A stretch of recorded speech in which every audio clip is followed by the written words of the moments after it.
Hi, it's Chris Titley here, and on today's episode of Scoreboard, the podcast, I'm joined by David Hanham, the CEO of the Queensland Rugby Union, the QRU. David, thank you for being part of Scoreboard on what is a glorious morning here on Tuesday, the 1st of July. Beautiful Brisbane morning. Up early this morning, going for a walk through Brecky Creek. Beautiful place to live, Brizzy, isn't it? Every day, apart from yesterday. Yesterday was a bit miserable. Actually, it was cold. I was in Townsville on the weekend, and I remember I came in. It was actually cold in Townsville, so it was cold and Brizzy. But, mate, beautiful place to live. Beautiful place to live, and a big 24, 48 hours for you with the British and Irish Lions in town, playing Queensland tomorrow night at Suncorp Stadium. You pumped? I'm pumped, mate. I reckon, for people that haven't been to a Lions game, 40,000 Lions fans hitting our shores. It'll only continue to grow heading into the Wallabies Lions game, but massive for us. Yes. The last time we beat them was 1971. Right. They came over. They were flying to play New Zealand in the series, and they thought they'd play one game to get themselves ready for the New Zealand series. They played against Queensland at Ballymore, and they actually put this little toy line up for grabs, thinking we're just going to trounce these blokes in Queensland on our way through, get a little bit of a curtain raiser game, and just a warm up. Yeah, just a warm up. Yep. Didn't realise the Queensland spirit. 16-11, we win. No tries. No tries. Well, there's the 4-point tries back then, wasn't it? As well? Yeah. So, but again, that's just a great moment in our history, and that was kind of a turning point. But this game on Wednesday, there'll be 52,000 people at Suncorp.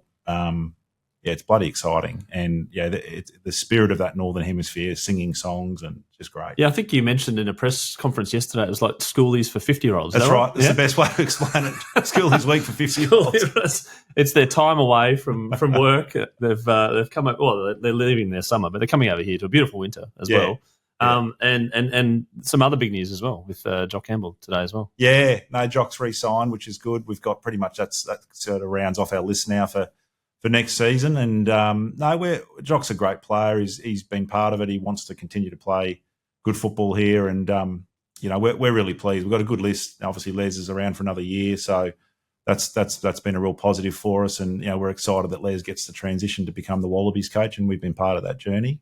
Good times ahead, which is positive. Yeah, I was going to say, just rugby's had its ups and downs, and we've got some good events coming. We've got the Women's World Cup, the Men's World Cup. We've got the Lions. Are we at a pivotal point for rugby? I reckon we are. I know in Queensland, we've got a great foundation. We've got probably close to 80,000 players that participate in rugby across the state.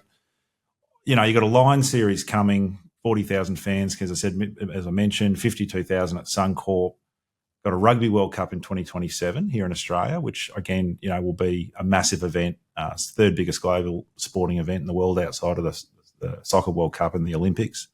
In 2029, you got the Women's World Cup, which, the growth of the women's game's been phenomenal. And then in 32, Rugby Sevens in the Brisbane Olympics. So we're not going to get in rugby a better runway of tentpole events to set our sport up for success. And I think the next 3 years for us in Queensland from this Lions series to a World Cup are critical. I think there's all the opportunities there. We just got to execute that. Yeah, and we're in a pretty competitive era with broadcasting rights and the other codes sort of rising from grassroots. And in Brisbane, we've got the AFL, which the Lions took a little, the premiership and little eyeballs, et cetera, and bandwagging, et cetera. What are we doing as a state, as opposed to kind of get more eyeballs, more engagement, et cetera? Yeah, well, I think, as I said, the first thing is creating great content that people are attracted to. So, we're lucky to have those big events that I mentioned before. I think from a Reds perspective, from our side, the unique sort of part of Queensland Rugby is we're a connected pathway to the community game. So we've got that tribalism that's there. Team performance has been a big part for us, is getting our team performance up to a point where we're actually a top 3 team on a regular basis. And we've had blips of success with Connolly and then you and Mackenzie.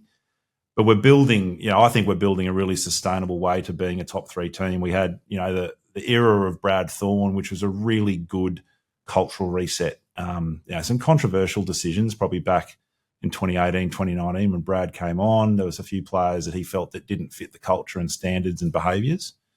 So we backed a young group, and that young group now are your Fraser McWrights, your Harry Wilsons, your Tate McDermotts, etc. So that was a pivotal moment for us. If I look at sort of the history of where we are today, Brad got us to 7th on the table and did an amazing job to get to that point. And then we identified that, well, how do we go to that next level? When we needed to pull in a coach that had experienced, professional rugby globally and had success. So we looked hard, and obviously there was a sort of sliding door moment when Les was coaching at London Irish over in the Premiership rugby in the Northern Hemisphere, and the club went into administration, unfortunately. So Les became available when we were in market, and he happened to be a Queenslander. That was a nice fit. Obviously played rugby league for the Maroons and the Bears in his early years, and getting Les on board with the coaching group he's put together has taken us up. And obviously we didn't finish where we'd like to have finished this year. We finished fifth. We've had 2 fifth places under Les's tenure. Ultimately, we want to be top 3. And, there's probably 2 or 3 games this year that, we should have won that we didn't, that would have put us in a strong position to get there. So we've got that now. And obviously Les comes, again next year. And then we're now looking at what's the next evolution. And a new coach, obviously, because he's taken that next step up. That's right. So, But they're building blocks, and, people want success. We all want success really quickly. But if I look at it, we've actually built some good foundations. So team performance is another driver of how do we grow the fan base. And I know, I was lucky enough to be around in 2011 when Ewan McKenzie took on the role. In 2010, a quick rise to winning the competition. And we were having average crowds of 25, 28,000. In fact, back then, I think we were... It was late teens, I remember, Yeah. So, that's a key driver of it for us. And then the broadcast has been an interesting one. I think, Stan have done a good job, and Channel 9. That's been renewed. The Super Rugby competition this year, there were some big decisions. Choose your hard decision. Do you keep the Rebels in the competition, 5 Super Rugby teams in Australia, or do you restructure it? My personal view is it's the right decision. We don't have enough talented athletes in a competitive landscape, as you mentioned, to support 5 teams when you're playing the best country in the world in rugby. So, we had to reduce the number of teams down from 5 to 4. That strengthened the 4 teams with better talent, so gave them more depth. And obviously there's the funding and the distribution of funds for that as well. So that's a key moment for us, and we're seeing the benefit of that decision by Dan Herbert and Phil Waugh. So people want to know what's the silver bullet. It's a number of things that you need to put in place to build long-term success. And for us at the Reds, that's everything from a strong academy. So, attracting young, talented players, boys and girls these days, and securing them. You're looking at now the age of contracts is starting at the age of 15. Wow. Okay. So it's a bit different to our era. Yeah. Well, we were lucky, mate. We might have got a hamburger and that's Coke right. just to, hang around a little bit longer. So they're the building blocks. But look, it's I think we've got an opportunity if we can stay as a top 3 team, and we can leverage the World Cup and the Lions series, we can build off the back of that into a Women's World Cup and then the Olympics. During the time that you mentioned, the 2018s, et cetera, and the growth of other sports, we've seen sort of, I suppose, different products from different sports. We've seen the 2020 explode. We've seen new rules, new innovation, the golden point and 2-point field goals in league, et cetera. Rugby has got the 7s, has always had the 7s. How important is that, I suppose, in terms of a different product and boosting that into awareness of rugby? It's interesting. Just to answer the first question on the product, one of the advantages of rugby is it's a global game, but one of the challenges of rugby is a lot of the decisions around the laws of the game get sort of made in the Northern Hemisphere. Now, they're happy for a game to be decided by penalty kicks. That's their style. That's their style. But over here, when you're competing against products like the NRL and AFL, which is free flowing, we've had to really look hard at how do we fix that and make the game more free flowing. So there's a bunch of stuff we've done in Super Rugby around, quicker scrum resets, get the ball out of the back of a ruck so the ball doesn't sit there too long, just game management, goal line dropouts, 20-minute red cards. So you don't have a red card and then it just ruins the whole game. So that's been a positive on the product. On the 7s side of it, the 7s it's an Olympic sport, it's a Commonwealth Games sport. It's the fastest growing participation sector for our game at a community level, and particularly women. And it's quite simple. 7s is the easiest product to pick up as a new product. You've got 7 people on a field. You can catch, pass, run, tackle. There's not the complexities of what a 15-a-side game is. you only need probably 10 people, a couple of reserves. And so it's easy for schools to adopt it rather than 15 aside. You probably need to have a squad of 18, 19.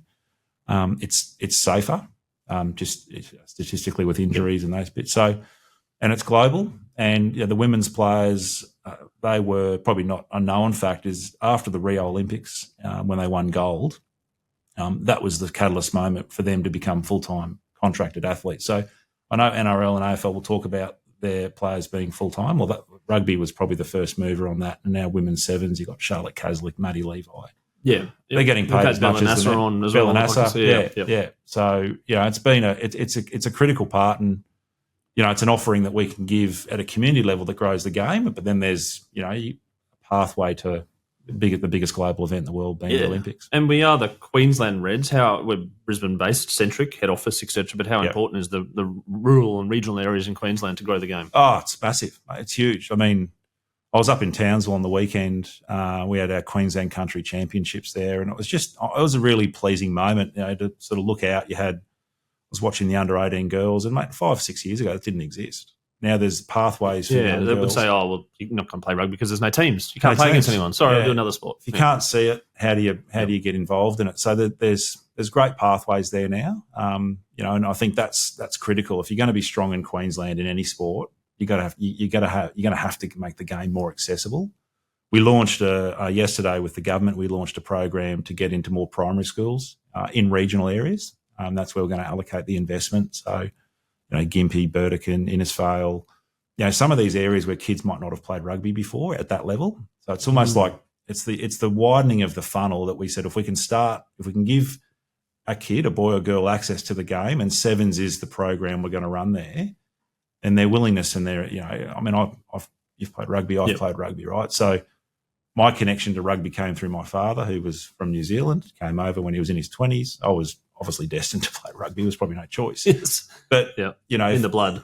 These young girls are going to be mothers of young children, and if they've participated in the sport, playing is one element, could be as a fan, the likelihood of their kids playing rugby is going to increase. So that's where our focus needs to be, is a long game on participation. In terms of youth participation, having kids that are, my oldest is 12, a lot of them play touch, right? Yeah. And then they sort of play touch and they go, where do we kind of go now? And there's a bit of a pathway now, I suppose. That's right. Yeah. Into sevens. It is. And from an elite perspective, I know speaking to our guys that run the Queensland Academy of Sport Sevens, they say it's interesting that they will recruit athletes for the top level and teach them rugby. So there's touch skills. Yeah, touch football players are great. It's a great pathway. I mean, you can play rugby league, you can keep playing touch, you can play rugby union, you can be fully contracted as a female player to play for Australia. Yeah. So there's great pathways and opportunities now that didn't exist when we were going through the system. No, some of these things just don't exist. So there's more offerings and more opportunity. There was definitely no structured touch competitions, broadly speaking, apart from UQ on Wednesday night or something. That was about social it. Touch. You pull your hammy if you or your calf muscle. Well, definitely now. That's right. David, your involvement in rugby, you've been at the QRU for 22 odd years now. Yeah. How did that come about? And you're obviously, you mentioned your father involved in rugby. You played a little bit of rugby, but your interest in rugby beyond the game of playing. Yeah. Oh, look, I got involved. I mean, obviously rugby's been part of my life. And I was actually, when I left school, I went in to do an electrician apprenticeship. So my father owned a commercial fit-out business, co-owner of a commercial fit-out business, and I got involved in that. Three older brothers, two were chippies. I was the sparky, and my other brother went off and worked in the tax office. So obviously a different path for him. But I remember doing it for 2 years, and then sort of sitting there. I was back at Churchy doing a job for Churchy in the electrical industry, and I was sitting there, and I remember listening to one of the guys I was working with. He would have been in his 50s, complaining about how much he didn't enjoy his job, and I was only 19, 20 at the time, and I just was sitting there reflecting, going, I just don't want to be that. Yep. I don't want to do a job if I'm not enjoying it today. I don't want to be sitting there reflecting in my 50s or 60s, being a sad old man. I wish I didn't. Yeah. I wish I didn't do it. So, that was a moment for me when I look back to the impact of the game for me, and I sort of reflected, going, well, what do I want to do? And I didn't know at the time. An opportunity came up to be a development officer at East Rugby, and I thought I'll give it a crack because I love rugby. It was obviously a pretty obvious fit. And what I reflect on it now, what the thing for me was that I've got to do a job that is purpose-led. I can't just do a job for the sake of earning an income and ticking a box. So the passion and purpose is really make important. An impact as well. Yeah. Knowing that you're doing something that's greater than your own self, and you can support others and make a difference. And that's 23 years, different roles and different opportunities. That's what's kept me engaged in the game and the role particularly. So it's been an interesting journey, but one that started off going down the trade path, but ended up. Yeah, and it was the start or the sort of end of the golden era of rugby for Australian Wallabies, wasn't it? The 99 to 03, and you started in 03 or 2? Well, I started 02 at East. 02 at East, and then the 03 World Cup. We had Matt Coburn on recently talking about that experience, the sort of the highs and lows of the World Cups from 03 and 99. But it was a golden era. Golden era. Yeah. And then what was your first role at QRU? I came in as I was at East, and then Brisbane development manager. So basically my job was to manage the development officers. Coach the coaches. Yeah. And then I went from that role into heading up coach education, so running coach and match official education. So that was interesting. I was a coach, but trying to run the match officials as well was a So did you get on the tools as a coach?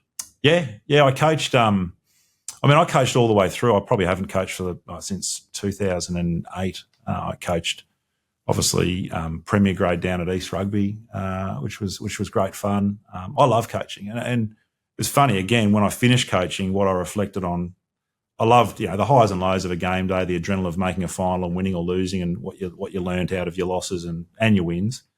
But what I miss about it is the people part, the human part of again helping people be better and advancing. And it's, as you know, if you've been involved in coaching in any form, it's sort of you move away from these guys, and then I catch up at a reunion, and there's a deep connection there. You just pick back up where you were. It's the great part of.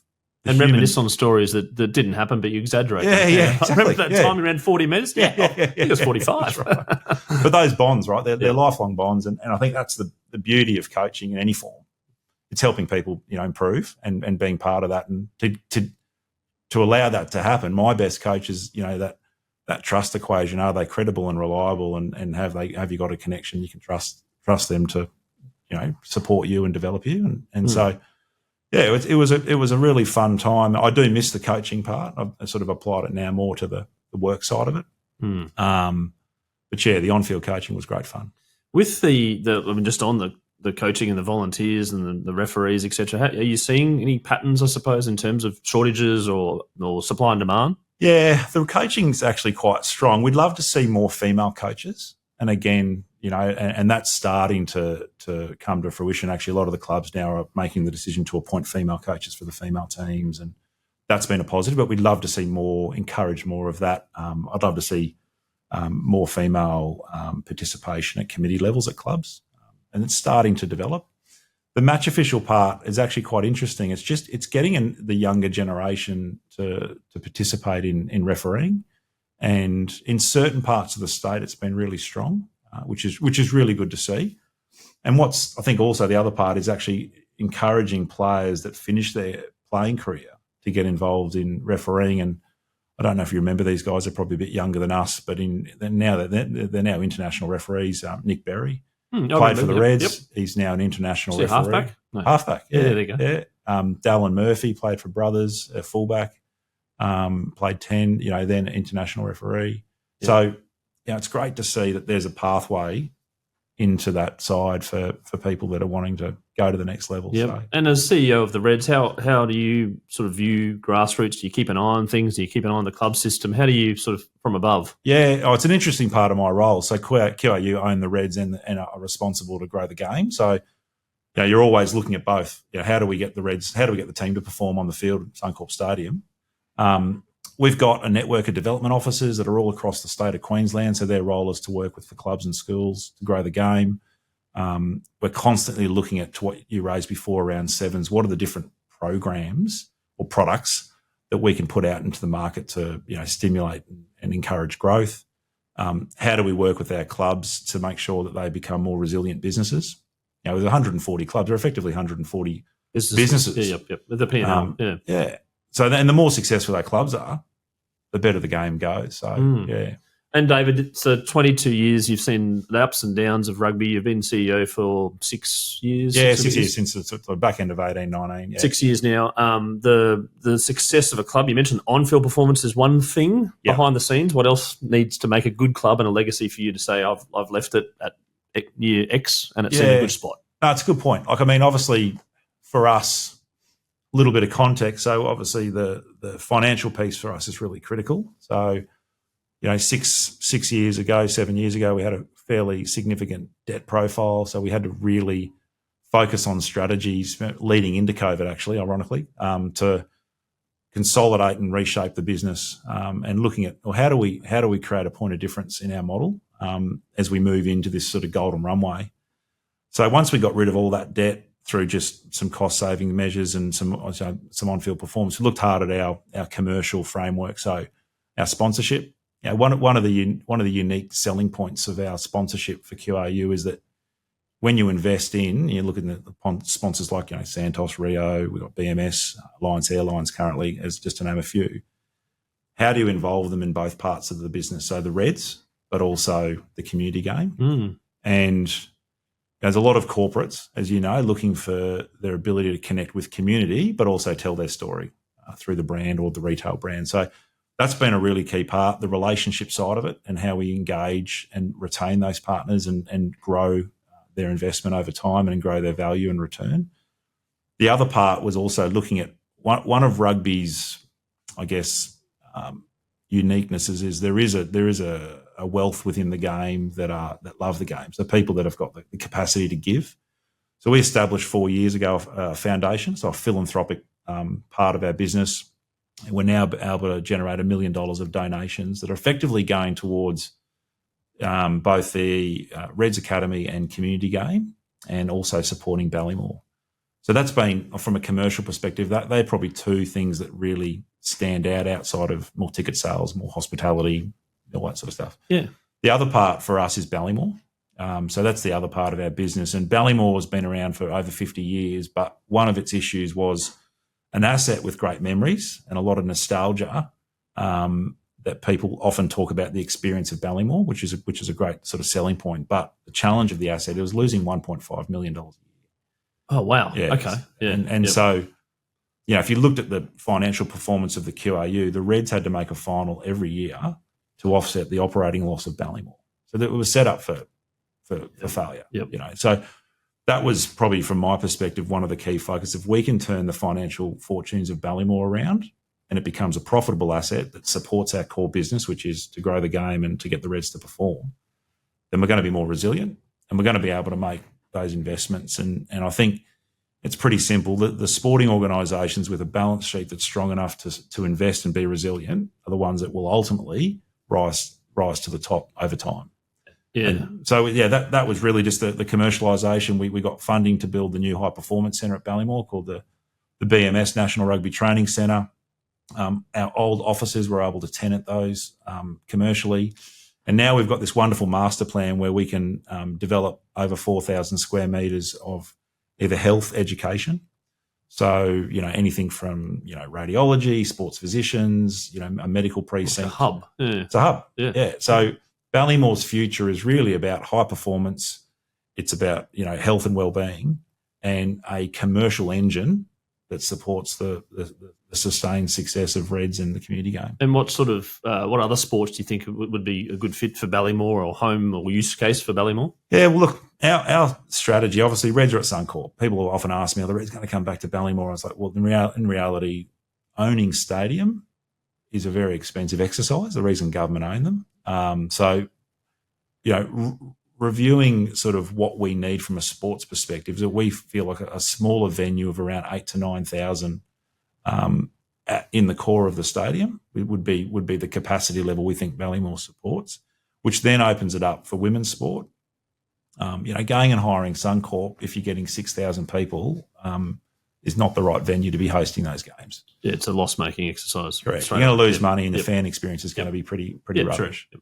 So smaller venues, better atmosphere, more community orientated. Ballymore's got 3 fields. We want an extra field.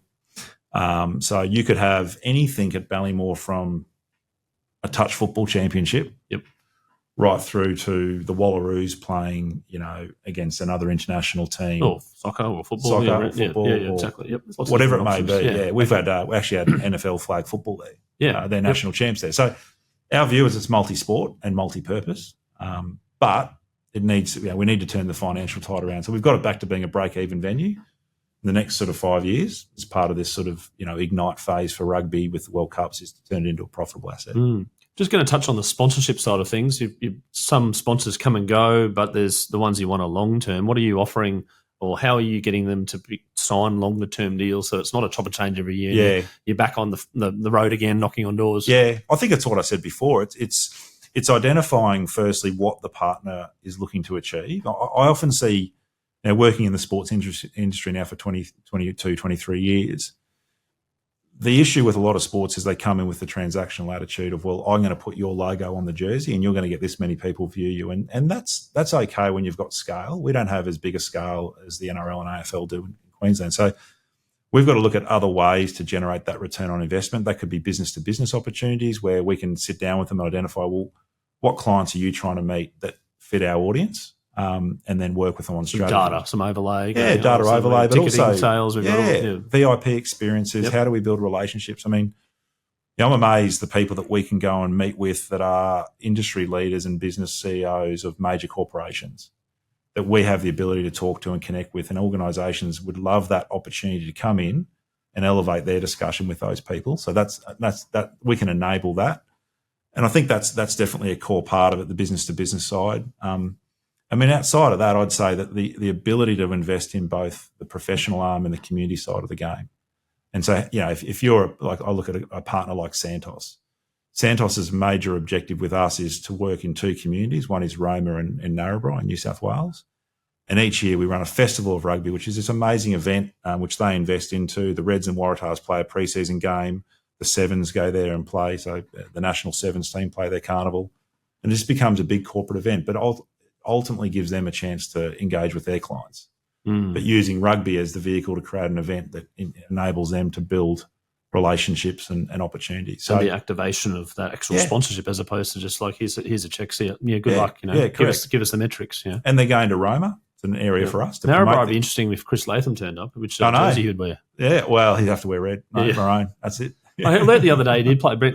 Matt Coburn said he played 1 game for New South Wales. I was like, really? Yeah, I know. You would see him as an outright Queenslander. That's right. Yeah. Yes. And the social media side of things and the content and the storytelling, sponsors might be looking at that now. How important? I mean, this 22-3 you guys didn't exist. We had MySpace probably, or schoolmates.com or whatever, school friends, etc. Now it's just the era, right? What are sponsors looking for that sort of stuff, and what's QAU doing in terms of being front of mind as well? Yeah, look, I find now where it's human interest stories.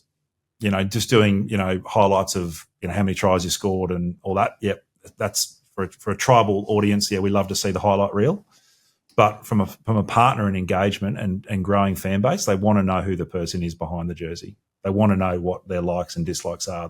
That's the market for us. Our most engaging content is more about the human interest lifestyle part of the person rather than who the they person are. being the player. The player, or it could be anyone. Staff, it could be staff, it could be the player, it could be the coach. Yep. Who is Les Kiss? Yeah, you know him as the coach, but what are his interests? What does he love doing on the weekend? Yep. He loves music, he loves going to concerts. The whole it's relatable. It's sort relatable. Of this a deeper connection with someone. Correct. As opposed to student teacher, or like, they're the, oh my goodness. It's now, actually I can relate to that. They're a human person. They go fishing. I go fishing there. Yeah. Oh, wow, right. I didn't know that. Oh, next time I'll say good day. 100%. Oh, they love surfing. I love surfing too. I didn't realise that. That's the sort of stuff that I feel if sports are going down that path, and and this is not new stuff. I mean, the F1 did it with their show. The Netflix. They want to go behind the scenes and understand a little bit more. So that to me is the value proposition. And then how do you integrate that to campaigns? So if you're doing a deal with an organisation that's got a campaign around, a certain interest story, well, what players have that interest and how can we elevate that? Yep. So, and the behaviour on social media, it's pretty easy to give feedback now, and it can go dark and it can go into things. read anything on social media about yourself, about the team's performance, about the players? We got. I mean, I can scan the Facebooks and those bits and pieces, but it's funny, isn't it? Like you kind of can look at stuff, and you got to put your ego to the side and go, what is this feedback actually focused in on, and how do we learn from it? And you could have 99 people give you a really good, say on the podcast, 99 people say this was great, and one person gives you negative, but what people tend to focus in on is the one negative. So we just look at trends. Like the share portfolio. Yeah. It's like, going, well, what about this one? Yeah. It's down 40%. And how much time are you spending on that? And is that of value, or are you just worried about it because one person said one bad thing? So I say to the guys, let's just look at, is there a consistent issue? And if there is, what have we learned from that? Versus it's one person just having a whinge versus 99 that have said something really positive. So more, I said the answer, we more look at it on a trend basis. What is it telling us? Yeah. And the feedback that you get from people, how you as a leader now take it all in and prioritise? Yeah. It's interesting. Like, probably my journey as a CEO over the last 6 years, like, how I would have taken feedback at the beginning versus now. I kind of back to it, see it.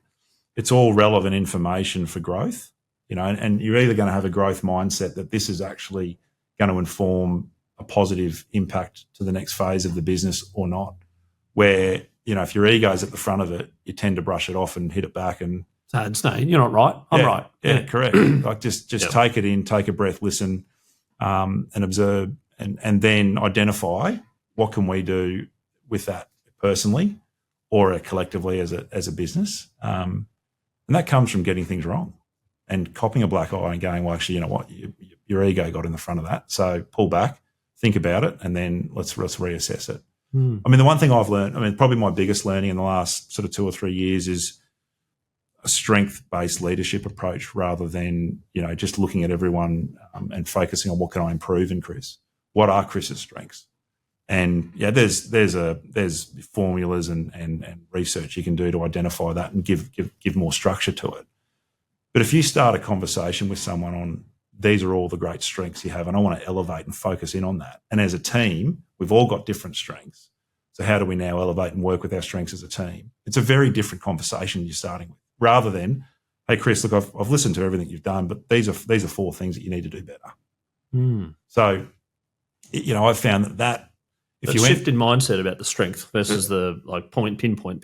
Yeah, correct. Yeah, and I know Les spoke about that philosophically in his part of his interview process of coming in, of elevating people's strengths and focusing in on that rather than spending your time on what they're not good at. Yeah, it's interesting. Paul Roos called it his superpower about what he did well, and he needed to elevate what he did well to be remembered by. And yes, he needed to keep fit and do other things around the game. And then he sort of talk about Steph Curry, the 3-point shooter. Yeah. Like Steph still has to worry about defense and rebounding, et cetera, but he was just honing in to become the best 3-point shooter, doubling down on your strengths. It's a really interesting kind of thought in your head to be remembered by something for your strengths, not about, Steph's still lagging defense, mate, get there and be a generalist. Yeah, correct. You have to be remembered for something, I suppose. Yeah. And actually sitting down and talking to someone about what they think their strengths are.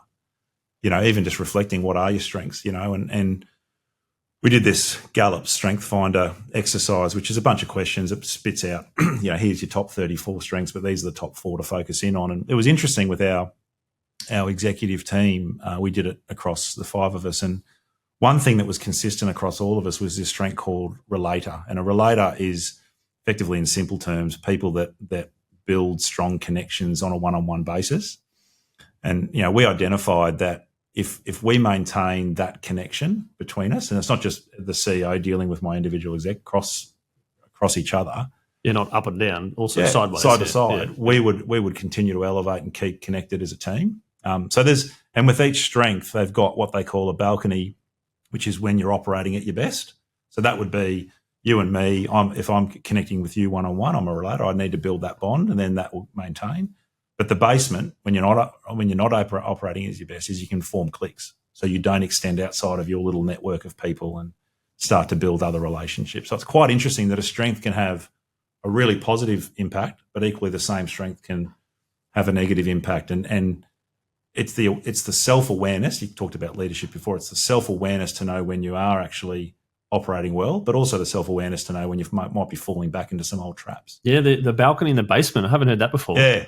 That's excellent. And in terms of your leadership and getting on top of you and being the best at what you do, what are some traits? So you get a good night's sleep, you drink coffee. What's the routine for David? But it's a good question. Like the first question I got asked about this, just to lead into what I do, like what does a good week look like, was someone said to me, what's the best version of you for me? So it's basically me asking you that question, what's the best version of me for you? And it's quite interesting to get that feedback for people to say, well, if I'm operating at my best, I will perform to give you my best. And you get some really interesting feedback. Have you ever asked that of your partner or what does the best version of Chris look like for his partner or a partner, et cetera? And when it came back to what does the best version of me look like, it came back to, well, how do I set myself up for success?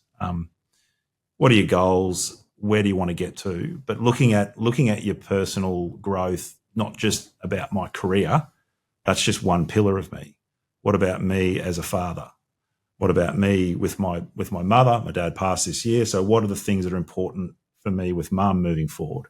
And then obviously the career, and as I mentioned before. So you start to look at it and then you break it down. Well, if they're all my goals and actions that I want to achieve, there's this point people talk about being high performance. And what is high performance? Well, to me, it's being able to operate when the squeeze is on, when the pressure's on, at a level consistently, not a blip. Not a blip, yeah. Not this one off going, I nailed the exam, great. Yeah, and then it's like correct. And then the next 3 months you crap. And then, so what does that look like? And obviously, then you break down your week and go, what does the best week look like?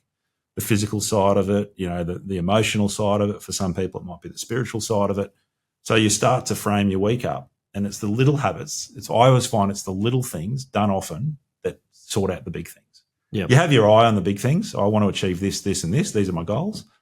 But it's how I operate each day. So you're an incremental person. You're a 1%er. And I always found if I get myself back, it's the little things that got me back. Yeah, it's rather than going, I've got to get that big audacious goal. Or I'm not going to eat chocolate, right? Instead of you have 4 bits of chocolate, you bring it down to 3. And then next month you bring it down to 2. Then you bring it to 1. Then 3 months later, you're like, I don't need any chocolate. 100%. As opposed to like, get it out. Oh, this is tough. I can't do coffee. I don't do alcohol, whatever it might be. And you beat yourself up and all this sort of stuff. So, physical, swim, gym. Yep, I do that regularly. And I find the swimming's a good mental part. Like I don't do it for, trying to, win the 50-metre freestyle because that ain't going to happen. But that's great for me, recovering. Obviously there's the standard hot and cold stuff that we've got a sauna. Well, do you use your own facilities? We've got that at Ballymore. So you utilise that. Staff can access that. People do. I do breath work, and I find that to be a really good sort of way to decompress. Do you do it at traffic lights? I sometimes do it at traffic lights. I'm like, shit, there's a green light, better go. You're in a state of relaxation. You're doing it well.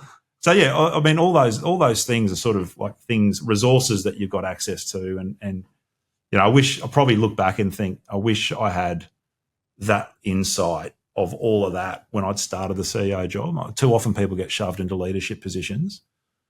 They're told the technical and tactical, these are the goals, this is what we want to achieve, but they're not given the sort of the coaching and the support. Toolkit. The toolkit. Like, how do you deal with all of that? Like, you can. And your ego, ego can get in the road early days where you're like, I can handle all this, bring it on. You can't.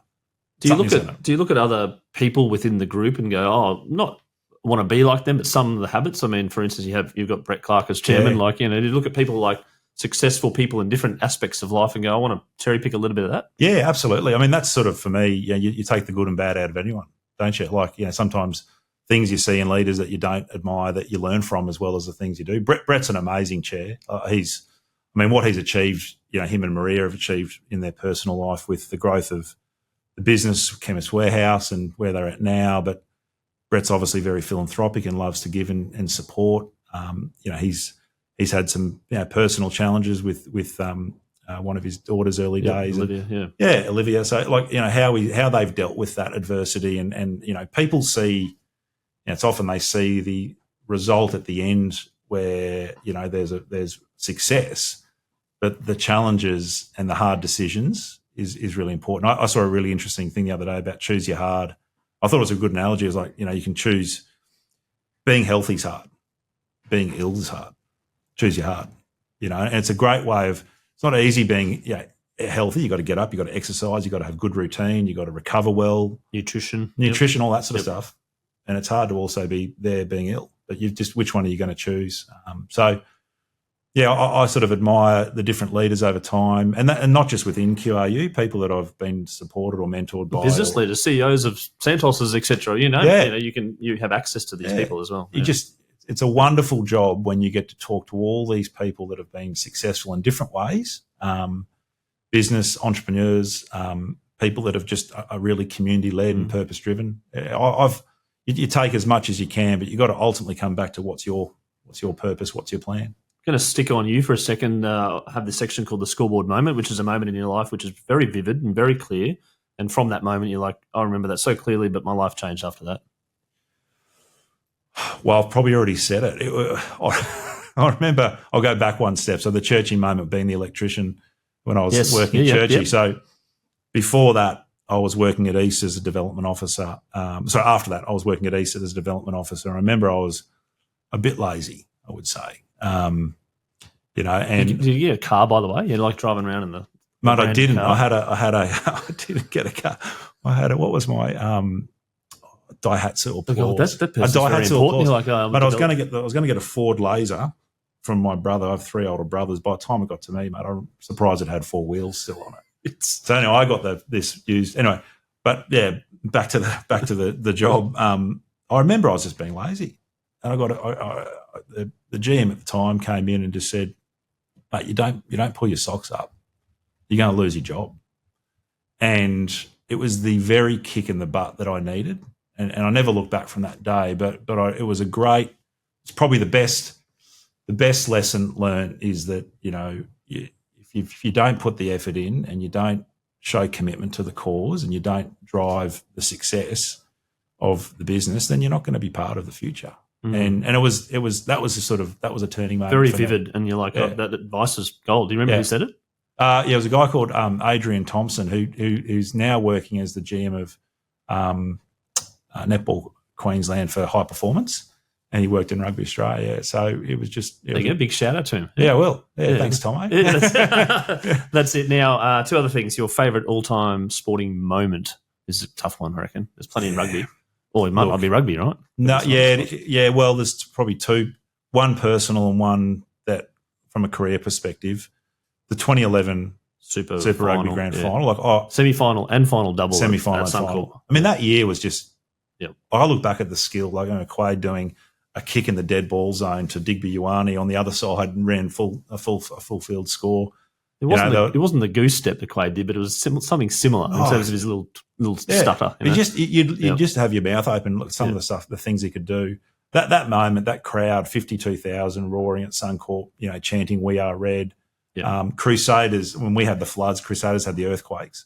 So they didn't play at home all year. Brad Thorne was in the team for the Crusaders, and that magical moment with Genia, the try. Yep. Yeah. So that. And just kept going. Just kept going. Yeah, I know. Keep running. Keep going. Yeah, so that was an amazing moment for a number of reasons. And I think the other sporting moment for me was actually when we were rowing at school. So we were in the first state and we hadn't, obviously GPS, the head of the river is the only race. You can win every race, but that's the one you got to win. We'd lost all year and we ended up winning the head of the river that year, and we won by 0.36 of a second over Gregory Terrace. Wow. And 0.36 of a second. Yeah, that's it. Yeah, a bow ball, that big, that much. But it was a good, like rowing was one of those really tough sports where you put so much effort in the early mornings. It was probably harder than rugby, I found, in the sense of teaching your resilience and dedication to your craft. But to then put all that effort in and then win, I can only imagine what the Terrace boys feel like after that as well. They won all year and then lost the final dance, the big dance. Yes. Thought you might have been saying the Churchy beating Grammar at Northgate that year. I do remember that. I didn't want to bring that up, mate. Yeah, I didn't want to. That was actually a good game. It was a great game. It was a good game. It ended up. A good team that year. Tucking off about 10 minutes to go with a broken cheekbone that day on Mother's Day. Who did that to you? Joel Madge. Did he? Yeah. Oh, you'd want someone. Madgie's a great man, but he wasn't the most imposing. No, it was just it was a knee. Me picking up a loose ball came through with his knee. Body on the line stuff. Is deeply apologetic. I think. No, he is a good man. Now we've got a new segment, which is the bucket list, which is powered by Swyftx, our new partner, who's powering Scoreboard. Big shout out to Swyftx. But the bucket list is a sporting event that you'd love to get to eventually at some point in time. I'd love to either an NBA or an NFL grand final. Like a final series, like a Super Bowl. Yeah, Super Bowl. Or NBA finals, next level. Just the way they put their events on is spectacular. It's a full show, and I would love to feel even college football. Like some of those NCAA games. Yeah, some of them. The music. It's unreal. You know, 100,000 for a college game. I know, and they're singing and chanting. Some great atmosphere. I think they do it extremely well. I went to a Boca Juniors game over in Argentina. That was great. That was a great experience. So America's the place to be for a bucket list for David. Yeah, I reckon so. For a sporting NBA, fixture. NFL, something. We've just finished the NBA finals. There's pretty big 2 new teams, which is good for things. But David, thank you so much for coming on Scoreboard today and having a chat about your life and your involvement in rugby, and also some leadership techniques and things that you're taking abreast of. A huge moment for rugby in the next couple of years, and tomorrow, obviously, with the Lions. This podcast might not be out before tomorrow, so you got a prediction on the result? The bookies are putting us out. It's a 27 point. 27 point. So I reckon under that, mate, we will find a way to kick the last goal to win the game. Oh, okay. This will be great. We play that back. Thank you, and looking forward to catching up. And congratulations on your success at the QRU so far. And looking forward to keeping in touch. Mate, thank you. Thanks for everything you're doing.